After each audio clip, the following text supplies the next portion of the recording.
Sunday സ്കൂളിലേക്ക് കുട്ടികളൊന്നും വരുന്നില്ല. പേരൻസിനാണെങ്കിൽ സൺഡേ സ്കൂളിൽ കുട്ടികളെ വിടാൻ ഒരു കാഴ്ചപ്പാടുമില്ല. അവരെല്ലാം ട്യൂഷൻ ക്ലാസ്സിൻ്റെയും കോച്ചിങ്ങിൻ്റെയും ഒക്കെ പുറകിൽ നടക്കുകയാണ്.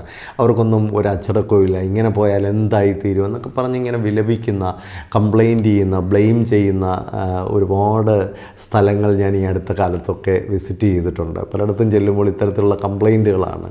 നമുക്ക് വേണ്ടത് കംപ്ലയിൻ്റാണോ, ബ്ലെയിമാണോ, അതോ കുറ്റം പറയുകയും പറഞ്ഞുകൊണ്ടിരുന്നാൽ എന്തെങ്കിലും ഇതിനൊരു സൊല്യൂഷൻ ഉണ്ടാകും?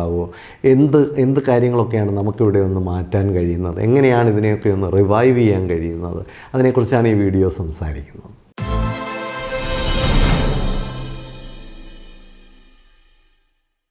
പലപ്പോഴും പള്ളികളുമായിട്ടൊക്കെ ബന്ധപ്പെട്ട സൺഡേ സ്കൂളിൻ്റെ ട്രെയിനിങ്ങുകൾക്കൊക്കെ പോകുമ്പോൾ പൊതുവേ കേൾക്കുന്ന ഒരു പരാതിയാണ് സൺഡേ സ്കൂളിൽ കുട്ടികൾക്ക് താല്പര്യം കുറയുന്നു, അവരെ സൺഡേ സ്കൂളിലേക്ക് അയക്കാൻ പേരൻസിന് താല്പര്യം കുറയുന്നു.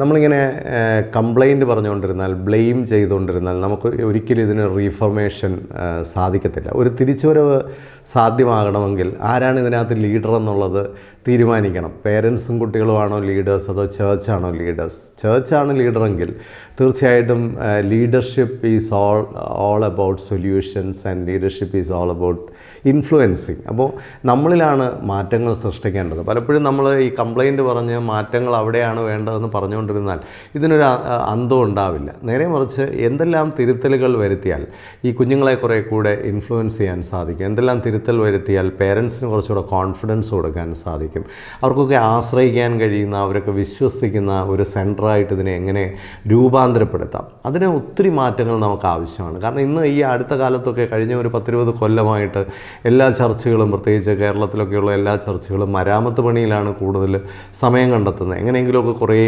മുറ്റം മുഴുവൻ ടൈലിടുക, പള്ളിയൊക്കെ പൊളിച്ചിട്ട് വീണ്ടും കെട്ടുക, വലിയ പാരിഷ് ഹോൾ ഉണ്ടാക്കുക, ഇങ്ങനെയൊക്കെയുള്ള കാര്യങ്ങൾ. ഇതൊന്നും വേണ്ടാന്നല്ല, ഇതൊക്കെ തീർച്ചയായിട്ടും വേണം. പക്ഷേ കുട്ടികൾ, ഇന്നത്തെ കുട്ടികളുടെ നിലവാരമാണ് നാളത്തെ ചേർച്ചിൻ്റെ ഭാവി എന്ന് പറയുന്നത്. അപ്പോൾ ഇന്നത്തെ കുട്ടികളെ നമുക്ക് എങ്ങനെ നിലവാരമുള്ളവരായി നിലനിർത്താം? ഇന്ന് കുട്ടികളെ ഒന്ന് നോക്കി, അവർ ചെറിയ പ്രായത്തിൽ തന്നെ സന്തോഷമില്ലാതെ വളർന്നു വരുന്നു. കൗമാരത്തിലേക്ക് വരുമ്പോൾ അവർ പല പ്രശ്നങ്ങളിൽ ചെന്ന് പെടുന്നു, അല്ലെങ്കിൽ അവർ തീരെ കഴിവില്ലാത്തവരായി പോകുന്നു. അഡൽട്ടായി കഴിയുമ്പോഴത്തേക്ക് ഒരു നിവൃത്തിയില്ലാതെ ഇവിടുന്ന് ഓടി മറ്റു രാജ്യങ്ങളിലേക്ക് പോകുന്നു. ഇത്തരത്തിലുള്ളൊരു ഡെവലപ്മെൻറ്റിന് സാക്ഷ്യം വഹിച്ചുകൊണ്ട് നമ്മൾ അനങ്ങാപ്പാറയായിട്ട് ഇതെല്ലാം കുട്ടികളുടെ വിഷയങ്ങളാണ്, പേരൻസിൻ്റെ കുഴപ്പങ്ങളാണെന്ന് പറഞ്ഞുകൊണ്ടിരുന്നാൽ നമ്മൾ ഈ ലോകത്തേക്ക് പറഞ്ഞയക്കുന്ന കുട്ടികളിൽ, അല്ലെങ്കിൽ നമ്മൾ ഈ ലോകത്തേക്ക് സംഭാവന ചെയ്യുന്ന ചെറുപ്പക്കാരിൽ ക്രിസ്തുവിനെ പ്രതിഫലിക്കാൻ ഒരിക്കലും സാധിക്കില്ല. അവർ ക്രിസ്തുവിനെ പ്രതിഫലിക്കണമെങ്കിൽ തീർച്ചയായിട്ടും ആ കുട്ടികളിൽ എന്തു മാറ്റങ്ങൾ നമുക്ക് വരുത്താൻ കഴിയും? പ്രധാനമായൊരു കാര്യം, ഈ അടുത്ത കാലത്തുള്ള കഴിഞ്ഞ ഒരു 10-20 വർഷത്തെ ഏറ്റവും വലിയ പ്രശ്നം സിലബസ് ഓറിയൻറ്റഡാണ്. സൺഡേ സ്കൂളെന്ന് പറയുന്നത് തന്നെ കുറേ ലെസൺസ് പഠിപ്പിച്ച് തീർക്കാൻ, ഈ ലെസൺസ് പഠിപ്പിച്ച് തീർത്ത് പരീക്ഷ ഇടുന്ന ഒരു പ്രക്രിയയ്ക്ക് കുട്ടികളിൽ എന്ത് കോൺഫിഡൻസാണ് ഉണ്ടാകുന്നത്, ഇഷ്ടമാണ് ഉണ്ടാകുന്നത്, പേരൻസിൽ എന്ത് ഇഷ്ടമാണ് ഉണ്ടാകുന്നത്? അവരുടെ കുഞ്ഞുങ്ങൾ രൂപാന്തരപ്പെടുമ്പോൾ, അവരുടെ കുഞ്ഞുങ്ങളിൽ മാറ്റങ്ങളുണ്ടാകുമ്പോൾ, അവരുടെ കുഞ്ഞുങ്ങൾ നന്നായി വളർന്നു വരുമ്പോൾ, നല്ല ആശയങ്ങളും ചിന്തകളും വരുമ്പോൾ, അത് വെറും സിലബസ് ഓറിയൻറ്റഡായിട്ട് നിന്നിട്ട് കാര്യമില്ല. നമ്മൾ സ്കൂൾ രംഗത്തുള്ള ഏറ്റവും വലിയ പ്രശ്നം അത് തന്നെയാണ്. ഇന്ന് ഇവിടെ അത് തന്നെയാണ് പ്രശ്നം. നമ്മൾ സിലബസ് അല്ല, നമ്മുടെ മുമ്പിലിരിക്കുന്ന കുഞ്ഞുങ്ങളാണ് സിലബസ്. അവരെ എങ്ങനെ പഠിക്കാം, അവരുടെ ഭവനത്തെ എങ്ങനെ പഠിക്കാം, അവരുടെ ജീവിതത്തിൻ്റെ വളർച്ചാ ആവശ്യങ്ങളെ എങ്ങനെ തിരിച്ചറിയാം, അതിലൊക്കെ നമുക്ക് എങ്ങനെ ക്രിയാത്മകമായും വസ്തുനിഷ്ഠമായിട്ടും ഇടപെടാം. അപ്പോൾ സ്വാഭാവികമായിട്ടും അതിന് സമയം കുറവാണെന്നൊക്കെ പറയാമെങ്കിലും ആ ഉള്ള സമയം കൊണ്ട് ഒരു നല്ല സ്റ്റോറി അവർക്ക് പറഞ്ഞു കൊടുത്തു, അതിൽ നിന്ന് അവർക്കെന്ത് മനസ്സിലായി, അല്ലെങ്കിൽ ഒരു വചനം പഠിച്ചു, അതിൽ എന്ത് ആശയമാണ് അവന് കിട്ടിയത്, ഗോലിയാത്തിൻ്റെയും ദാവീദിൻ്റെയും കഥ പഠിച്ചു, അതിൽ നിന്ന് അവന് കിട്ടിയ ആശയം എന്താണ്, മുടിയനായ പുത്രൻ്റെ കഥയിൽ നിന്ന് ഈ കുഞ്ഞിന് കിട്ടിയ ആശയം എന്താണ്? അതാണ് പ്രധാനം. അതിന് കുറേ പരീക്ഷകളും കുറേ സിലബസ് ഓറിയൻറ്റഡ് ആയിട്ടുള്ള പഠിപ്പീരുകളും പോരാ.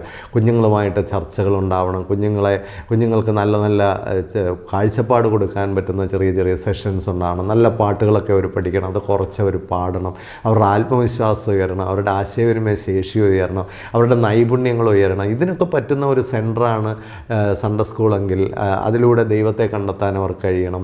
ആ ദൈവികമായ കാഴ്ചപ്പാടുകൾ അവർക്കുണ്ടാവണം. അല്ല എവിടെയെങ്കിലും ഇറങ്ങി ഓടുന്ന കാഴ്ചപ്പാടുള്ള കുട്ടികളെ സൃഷ്ടിച്ചതിന് കയ്യടി വാങ്ങിച്ചിട്ട് വല്ല കാര്യമുണ്ടോ? എതിർത്തു നിന്ന്, അല്ലെങ്കിൽ ഈ നാട്ടിൽ കുഴപ്പമുണ്ടല്ലേ, ഈ നാട്ടിൽ ഭാവിയില്ല, ഈ നാട്ടിൽ സാധ്യതയില്ല, ഈ നാട്ടിൽ അത് ഉണ്ടാക്കാനായിട്ട് ഈ നാട്ടിൽ തന്നെ നിന്നുകൊണ്ട് ഫൈറ്റ് ചെയ്യാൻ കഴിയുന്ന കുറച്ച് കുഞ്ഞുങ്ങൾ ഈ ലോകത്ത് ഉണ്ടാവണ്ടേ? അല്ലെങ്കിൽ വിദേശത്തൊക്കെ പോയാൽ തന്നെ ആ രാജ്യത്തെ ഒരു ഹ്യൂമൻ റിസോഴ്സായി മാറുകയും ഈ രാജ്യത്തിൻ്റെ സംഭാവനയായി ഓരോ കുഞ്ഞുങ്ങളും മാറണ്ടേ. അന്യരാജ്യങ്ങളൊക്കെ ഇന്ന് മലയാളി കുട്ടികളെ പറ്റി വളരെ മോശമായിട്ടാണ് പറയുന്നത്. കാരണം നമ്മൾ അത്ര പോലും ഫിനിഷ് ചെയ്യാതെയാണ് കുട്ടികളെ ഇവിടുന്ന് ഓടിച്ചു വിടുന്നത്. അപ്പോൾ ചെറിയ പ്രായത്തിൽ ആ കുഞ്ഞുങ്ങളിൽ നല്ല സന്തോഷം കൊണ്ടുവരാനും അവരിൽ നല്ല മൂല്യബോധം കൊണ്ടുവരാനും നല്ല സംസ്കാരം കൊണ്ടുവരാനും അതിലൂടെ അവർക്ക് ദൈവത്തിൻ്റെ പ്രസൻസ് തിരിച്ചറിയിച്ചു കൊടുക്കാനും ഒക്കെ കഴിയുമ്പോൾ അതാണ് സൺഡേ സ്കൂളിന് ആവശ്യം. ഇത് മാതാപിതാക്കളിലേക്ക് വരുമ്പോൾ മാതാപിതാക്കൾ എൻ്റെ കുഞ്ഞുങ്ങൾക്ക് നല്ലൊരു കേന്ദ്രമാണ്, അവരുടെ എൻ്റെ കുഞ്ഞുങ്ങളുടെ എല്ലാ പ്രശ്നങ്ങൾക്കും അവിടെ ഒരു പരിഹാരമുണ്ട്, അല്ലെ എൻ്റെ കുഞ്ഞുങ്ങൾക്ക് നാളെ ഒരു വിഷമം വന്നാലും കൂടെ നിൽക്കാൻ ആൾക്കാരുണ്ട് എന്നുള്ള തോന്നൽ ഒരു സൺഡേ സ്കൂളിന് കൊടുക്കാൻ കഴിയുമ്പോഴാണ് പേരൻസ് അതിൻ്റെ കൂടെ നിൽക്കുന്നത്. ഇന്ന് നടക്കുന്നത് രണ്ട് കാര്യങ്ങളാണ്. ഒന്ന്, നിർബന്ധിച്ചും പിടിച്ചു വലിച്ചുമൊക്കെ കുട്ടികളെ കൊണ്ടുവന്നിരുത്തി അവരെ മുഷിപ്പിച്ച് തിരിച്ചു വിടുന്നു, ഒരു ഗുണവുമില്ല. വേറൊരിടത്ത് നടക്കുന്നതിനാന്ന് ചോദിച്ചാൽ ആവശ്യമില്ലാത്ത കാര്യങ്ങളൊക്കെ കൊടുത്ത് കുഞ്ഞുങ്ങളെ ധാരാളമായിട്ട് സമ്മാനങ്ങളും പണവും ആഹാരവും ഒക്കെ വലിച്ചു വാരി കൊടുത്ത് അല്ലെങ്കിൽ ഡാൻസും പിന്നെ ഫ്ലാഷ് മോബും ഒക്കെ നടത്തി അവരെ എൻ്റർടൈൻ ചെയ്ത് നിർത്തുക. ഇത് രണ്ടും തെറ്റാണ്. ശരിയായ പാത ഇത് രണ്ടുമല്ല. ശരിയായ പാത ഇന്ന് ആ കുഞ്ഞുങ്ങളുടെ ജീവിതത്തിൽ തീർച്ചയായിട്ടും ഉണ്ടാവേണ്ട നല്ല അനുഗ്രഹീതമായ മാറ്റങ്ങൾക്ക് നമ്മൾ മുഖാന്തരമാകുകയും അതിലൂടെ നമ്മളും സൺഡേ സ്കൂളും കുഞ്ഞുങ്ങളും തമ്മിലുള്ള ബന്ധം ഉറപ്പിക്കുകയും മാതാപിതാക്കൾ വലിയ കോൺഫിഡൻസോടുകൂടി അതിനെ സപ്പോർട്ട് ചെയ്യുകയൊക്കെ ചെയ്യുന്ന ഒരു വലിയ തിരിച്ചുവരവാണ് ഈ കാലഘട്ടം ആവശ്യപ്പെടുന്നത്. ബ്ലെയിം ചെയ്യാനൊക്കെ എളുപ്പമാണ്, അതുകൊണ്ട് കാര്യമില്ല.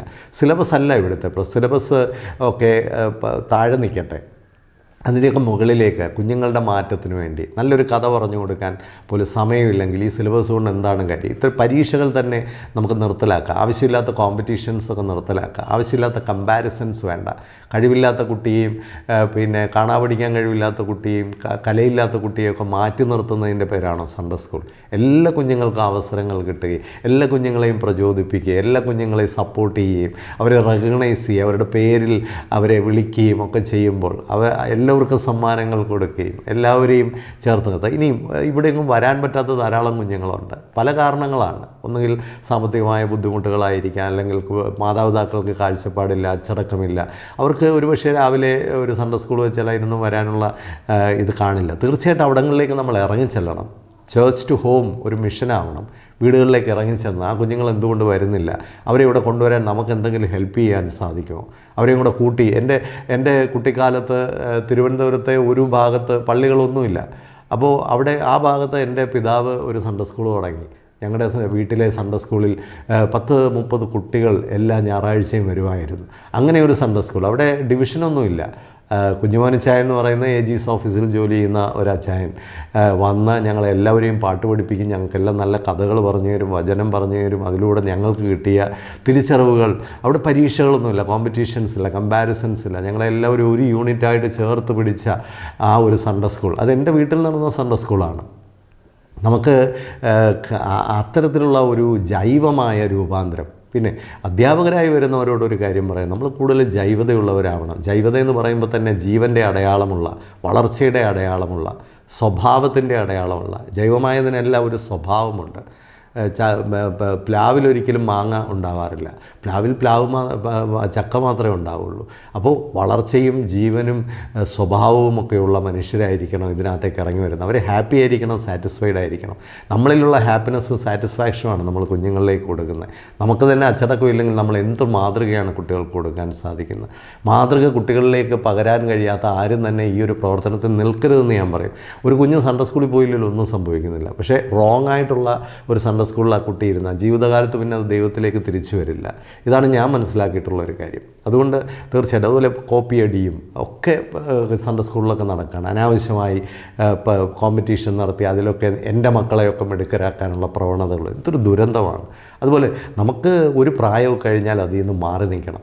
90 വയസ്സായാലും കെട്ടിപ്പിടിച്ചവിടെ ഇരിക്കരുത്. ചെറുപ്പക്കാരെയൊക്കെ പ്രചോദിപ്പിച്ച് കൊണ്ടുവരണം. ആരും വരുന്നില്ല എന്നൊക്കെയാണ് പറയുന്നത്. മാറിക്കൊടുത്തു നോക്കി, എല്ലായിടത്തും എല്ലാവരും വരും. അപ്പോൾ ഇത്തരത്തിലൊക്കെ ഒരു മാറ്റങ്ങൾ. Blaming is not leadership. ഒരു കുറ്റം പറഞ്ഞുകൊണ്ടിരുന്നാൽ ഒരിക്കലും ഒന്നിനും സൊല്യൂഷൻസ് ഉണ്ടാവില്ല. Leadership is all about solutions. Leadership is all about influencing. അപ്പോൾ നമുക്ക് ഇൻഫ്ലുവൻസ് ചെയ്യാൻ കഴിഞ്ഞാൽ തീർച്ചയായിട്ടും മാറ്റങ്ങൾ സൃഷ്ടിക്കാൻ കഴിയും. നല്ല സൺഡേ സ്കൂൾ സംവിധാനങ്ങൾ ഈ കാലഘട്ടത്തിൻ്റെ ആവശ്യമാണ്. പ്രത്യേകിച്ച് കുടുംബങ്ങളൊക്കെ തകർന്നുകൊണ്ടിരിക്കുന്ന ഒരു കാലഘട്ടത്തിൽ, സമൂഹത്തിൽ ഒരുപാട് പ്രശ്നങ്ങളൊക്കെ ഉയർന്നു വരുന്നൊരു കാലഘട്ടത്തിൽ കുഞ്ഞുങ്ങളെ കുറേ കൂടെ ഹാപ്പിയായും അതുപോലെ അവരുടെ വ്യക്തിത്വ രൂപീകരണത്തിൽ, അവരുടെ ആത്മീയ രൂപീകരണത്തിൽ, അവരുടെ സാമൂഹ്യ രൂപീകരണത്തിലൊക്കെ നമുക്ക് വലിയ പങ്കുവഹിക്കാനുണ്ട്. ഒരു കാര്യം വളരെ വ്യക്തമാണ്, കുറേ ആചാരങ്ങളും അനുഷ്ഠാനങ്ങളും കൊണ്ട് അന്ധമായി ബലഹീനമാക്കി നിർത്തി വിശ്വസിപ്പിക്കുന്നതല്ല യഥാർത്ഥ വിശ്വാസം. ഒരു നല്ല മനുഷ്യനെ രൂപകൽപ്പന ചെയ്ത് ഒരു നല്ല മനുഷ്യനെ സൃഷ്ടിച്ചെടുത്ത് അവനിൽ ദൈവത്തെ സമർപ്പിക്കുന്നതാണ് യഥാർത്ഥത്തിലുള്ള സൺഡേ സ്കൂൾ. അപ്പോൾ കരുത്തനായ ഒരാളെ, ഒരു പെൺകുട്ടിയായാലും ആൺകുട്ടിയായാലും അവരെ നല്ല മിടുക്കരാക്കിയതിന് ശേഷം അവർക്ക് ദൈവത്തെയും കൂടെ പകർന്നു കൊടുക്കുമ്പോൾ അപ്പോൾ ആ പ്രക്രിയ ഒരു ഹോളിസ്റ്റിക് ആയിരിക്കണം, ഇൻ്റഗ്രേഷൻ ഉള്ളതായിരിക്കണം, സമഗ്രമായിരിക്കണം. ഒരു നല്ല മനുഷ്യനെ സൃഷ്ടിക്കുന്ന പ്രക്രിയയിലാണ് ഇതെല്ലാം സംഭവിക്കേണ്ടത്. അല്ലെങ്കിൽ ഒരു സൺഡേ സ്കൂള് ലോകത്തിന് സംഭാവന ചെയ്യേണ്ടത് ഒരു നല്ല മനുഷ്യനെയാണ്. കുടുംബജീവിതത്തിനും സാമൂഹ്യ ജീവിതത്തിനും തൊഴിലും ഒക്കെയുള്ള അർത്ഥവത്തായ ജീവിതം ജീവിക്കാൻ പ്രാപ്തമായ ഒരു മനുഷ്യനെന്ന ലക്ഷ്യത്തോടു കൂടിയാണ് നമ്മൾ ഇതിനിറങ്ങിത്തിരിക്കുന്നതെങ്കിൽ വലിയ മാറ്റം ഈ ലോകത്ത് സംഭവിക്കും, ഒരു സംശയമില്ല. അതിന് മരാമത്ത് പണിയൊക്കെ ഒന്ന് കുറയ്ക്കണം, അതിന് കുറച്ച് പള്ളിയുടെയൊക്കെ പ്രധാനപ്പെട്ട ഒരു ഫണ്ട് അല്ലെങ്കിൽ പ്രധാനപ്പെട്ട ഫണ്ടിൻ്റെ ഒരു ഭാഗം സൺഡേ സ്കൂളിന് വേണ്ടി നീക്കി വയ്ക്കണം.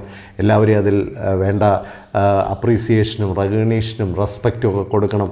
വലിയ മാറ്റങ്ങൾ സംഭവിക്കും. Thank you all.